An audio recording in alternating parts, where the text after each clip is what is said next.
λοιπόν είναι έτοιμα τα noodles μας και η μαμά μου είναι εδώ όπως βλέπετε στο πλάνο.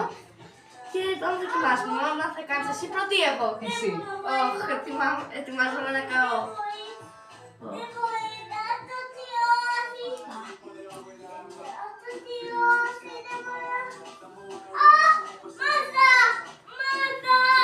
Βγαίνε λίγο. Να δοκιμάσω. Ναι. Χρονομετρήστε πόσα θα αντέξουμε χωρίς νερό.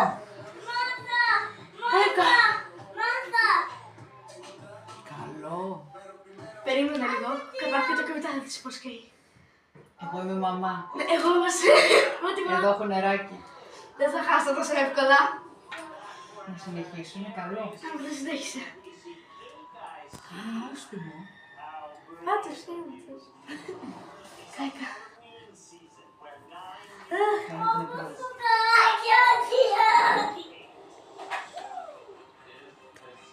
Εγώ έχασα, ήταν η πρώτη φορά που έφαγα, οπότε δεν ήξερα πώς θα γεύση. Η μαμά έχει φάει πάρα πολλές φορές, οπότε έχασα.